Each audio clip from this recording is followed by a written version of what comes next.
सद्गुरुदेवाय नमः। ईश्वर सत्य है, सत्य ही शिव है, शिव ही सुंदर है। गुरुर्ब्रह्मा गुरुर्विष्णु गुरुर्देवो महेश्वरा, गुरुः साक्षात् परब्रह्म तस्मै श्री गुरवे नमः।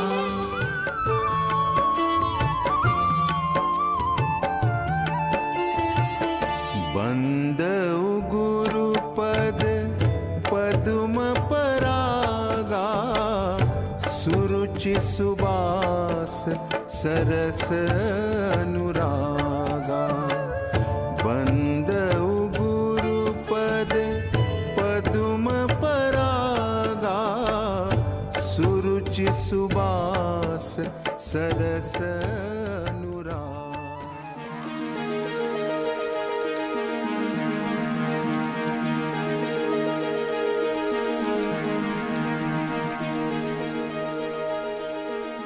श्री श्री 1008 श्री परमहंस आश्रम भृगु क्षेत्र लमेटा घाट जबलपुर। पुण्य सलीला रेवा के परम पावन तट सनातन काल से ही ब्रह्मज्ञ ऋषि मुनियों की तपस्थली रहे हैं। रेवा का तटवर्ती नगर जाबालीपुरम भी ऐसे ही ब्रह्मज्ञ महापुरुषों की आध्यात्मिक साधना का साक्षी है। जाबाली ऋषि के नाम से अपनी पहचान बनाने वाला यह नगर सनातन काल में महर्षि भृगु की चरण रज से पावन हो चुका है। पुण्य सलीला रेवा जब अमरकंटक से अपने पिता मेकल पर्वत के आंगन से विदा होकर आगे बढ़ी तो डिंडोरी मंडला होते हुए यह जबलपुर के ग्राम लमेटा पहुंची। यहां ऐसे महर्षि भृगु की चरणरज प्राप्त करने का सौभाग्य प्राप्त हुआ।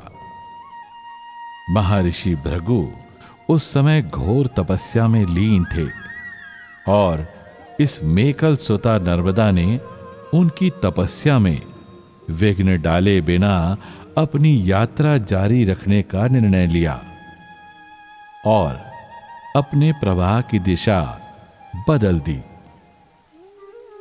सामान्यतः सभी नदियां उत्तर से दक्षिण की ओर प्रवाहमान रहती हैं, किंतु नर्मदा यहां विपरीत दिशा में प्रवाहित हो उत्तरायण हो गई। अपनी पूरी यात्रा में मां नर्मदा सिर्फ इसी स्थान पर उत्तरायण है। भृगु ऋषि की यह तपस्थली आज भी यहां नील पर्वत के रूप में विद्यमान है। नर्मदा पुराण के अनुसार यहां एक स्थल त्रिशूल भेद भी है। पुराण के अनुसार त्रिपुरासुर राक्षस ने देवताओं को ऐसा प्रताड़ित किया कि देवतागण भगवान शिव की शरण में गए और उनसे इस असुर का वध करने की विनती करने लगे।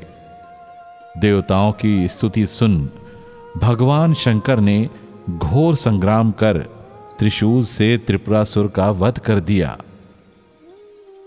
त्रिपुरासुर के वध के पश्चात भगवान शंकर ने अपने त्रिशूल को गंगा सहित तमाम पवित्र नदियों में गड़ाया, किंतु उससे त्रिपुरासुर के रक्त के धब्बे नहीं छूटे। जब भगवान शंकर ने वही त्रिशूल नर्मदा तट पर महर्षि भृगु की तपस्थली के पास गड़ाया तो उससे रक्त के धब्बे छूट गए। तभी से इस स्थान का नाम त्रिशूल भेद पड़ गया। यहां पर इंद्र गया भी है। मान्यता है कि इंद्र ने अपने पूर्वजों का अस्थि विसर्जन व तर्पण नर्मदा जी के इसी तट पर किया था। तभी से स्थान इंद्र गया के रूप में जाना जाता है। दिवंगत आत्माओं को मोक्षदायक माना जाने वाला यह स्थान आज भी लोगों के लिए श्रद्धा का केंद्र है। लमेटा घाट से चंद कदम आगे बढ़ते ही आता है बलि भीटा। लोक मान्यता है कि इसी स्थान पर राजा बलि ने यज्ञ कर भगवान विष्णु के अवतार भगवान वामन को 3 पग भूमि का दान किया था। इस स्थान के आसपास आज भी भव्य यज्ञशाला के अवशेष मौजूद हैं। भूगर्भ शास्त्रियों के अनुसार लमेटा घाट में दुनिया के सबसे प्राचीन पत्थर पाए जाते हैं। इन्हीं पत्थरों के सापेक्ष दुनिया के अन्य पत्थरों की आयु का आकलन किया जाता है। इन पत्थरों को दुनिया के भूगर्भ वैज्ञानिक लमेटा स्टोन के नाम से जानते हैं। लमेटा घाट को भूगर्भ विज्ञान में पत्थरों की सुसज्जित प्रयोगशाला के रूप में मान्यता दी है। लमेटा घाट को भूगर्भ विज्ञान ने पत्थरों की सुसज्जित प्रयोगशाला के रूप में मान्यता दी है। नर्मदा का यह पावन तट 20 नवंबर 1972 को परम पूज्य श्री सद्गुरु देव भगवान के पदार्पण के साथ ही धन्य हो उठा। संसार ने सद्गुरु देव भगवान को अनंत श्री विभूषित परम पूज्य स्वामी जगमित्रानंद जी महाराज के रूप में जाना। परम पूज्य स्वामी जी की चरण रज पाकर यह क्षेत्र पावन तीर्थ स्थल बन गया। आज सभी श्रद्धालु यहाँ की माटी को चंदन की तरह मस्तक पर धारण कर अपने आप को धन्य कर रहे हैं।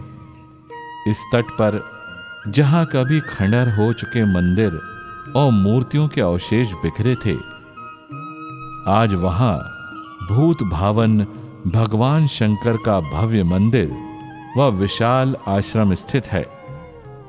धर्म प्रेमी इस स्थान को श्री श्री 1008 श्री परमहंस आश्रम भृगु क्षेत्र लमेटा घाट के रूप में जानते हैं।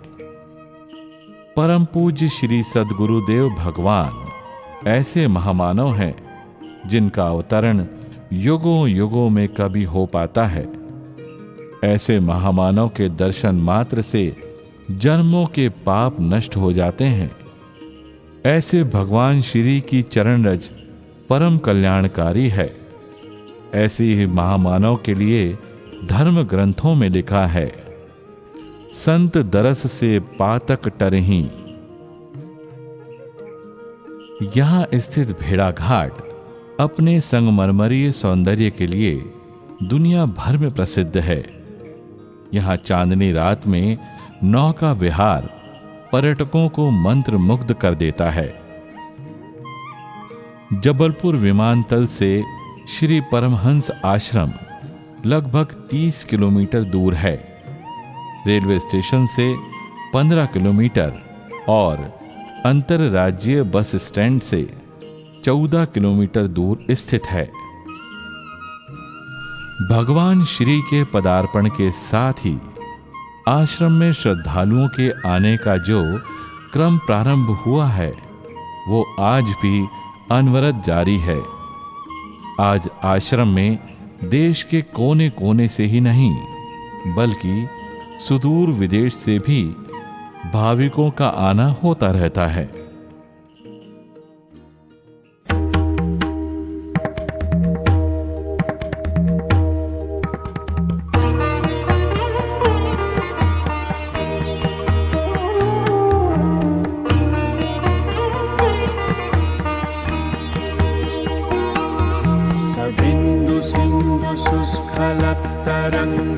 तरङ्गभृङ्गरञ्जितं द्विषत्सु पापजातजातकारिवारि संयुतं ऋतान्तदूतकालभूतभीतिहारि वर्मदे त्वदीयपादपङ्कजं नमामि देवि नर्मदे त्वदीयपाद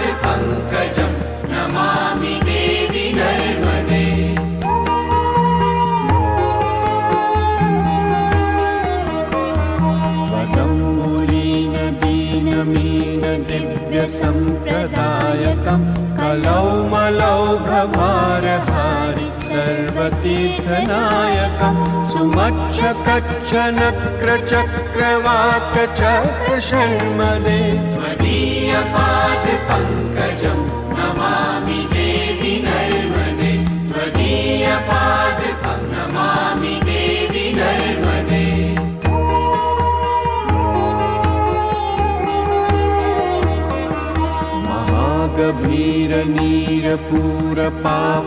गभीरनीरपूरपापभूतभूतलं नमस्तमस्तपातकारिदारितापदाचलं जगल्लये महाभय मृकण्डसूनुहर्म्यदे त्वदीयपादपङ्कजं नमामि देवि नर्मदे त्वदीयपादपङ्कजं नमामि देवि नर्मदे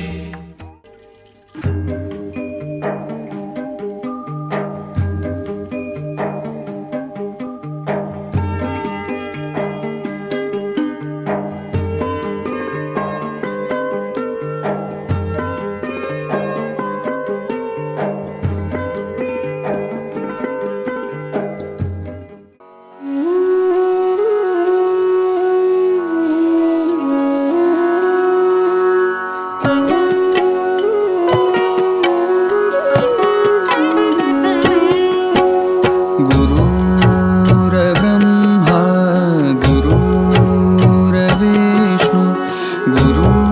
गुरुर्देवो महेश्वर गुरु साक्षात् परब्रह्म तस्मै श्री गुरवे नमः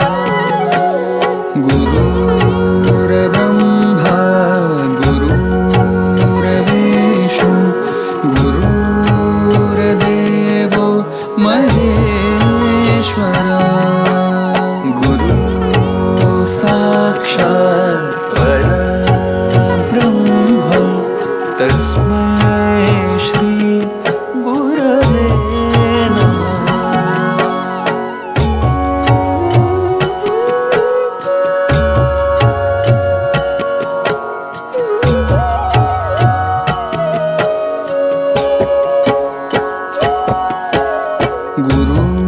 गुरुर्ब्रह्मा गुरुर्विष्णु गुरुर्देवो महेश्वर गुरु साक्षात् परब्रह्म तस्मै श्री गुरवे नमः गुरुर्ब्रह्मा गुरुर्विष्णु गुरुर्देवो महेश्वर गुरु साक्षात् परब्रह्म तस्मै श्री गुरवे नमः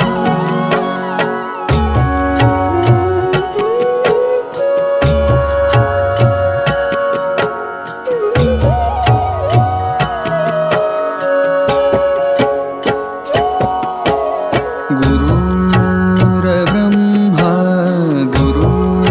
गुरुर्विष्णु गुरुर्देवो महेश्वर गुरु साक्षात् परब्रह्म तस्मै श्री गुरवे नमः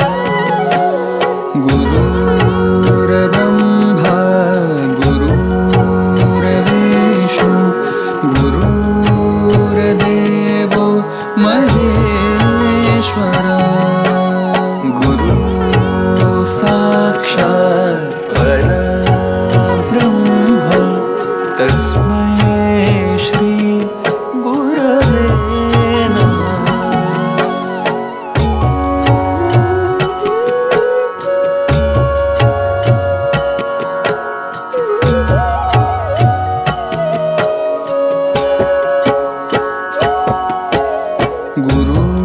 गुरुर्ब्रह्मा गुरुर्विष्णु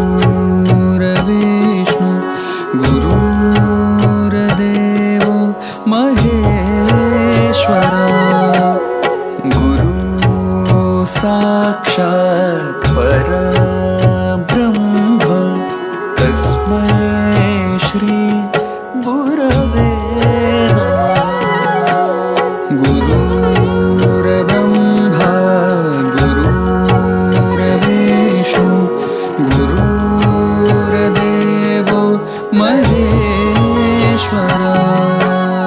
गुरु साक्षात् परब्रह्म तस्मै श्री गुरवे नमः।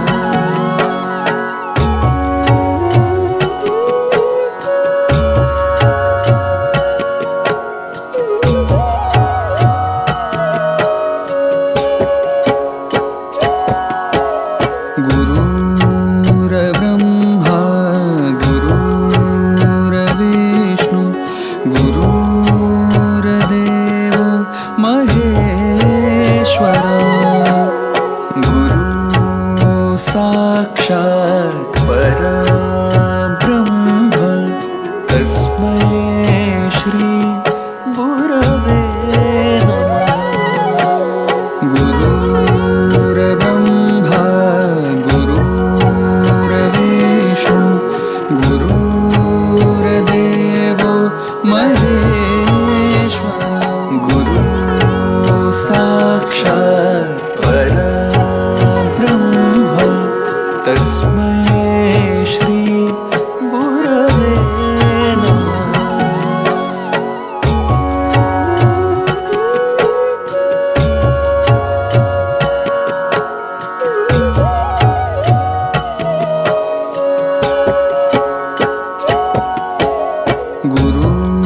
गुरुर्ब्रह्मा गुरुर्विष्णु गुरुर्देवो महेश्वरा। गुरु साक्षात् परब्रह्म तस्मै श्री गुरवे नमः। गुरुर्ब्रह्मा गुरुर्विष्णु गुरुर्देवो महेश्वरा।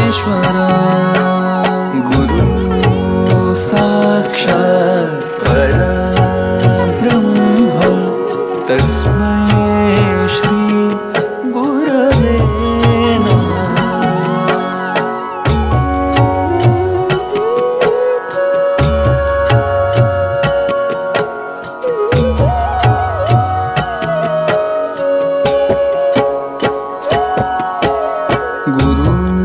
गुरुर्ब्रह्मा गुरुर्विष्णु गुरुर्देवो महेश्वरा। गुरु साक्षात् परब्रह्म तस्मै श्री गुरवे नमः। गुरुर्ब्रह्मा गुरुर्विष्णु गुरुर्देवो महेश्वरा। गुरु साक्षात् परब्रह्म तस्मै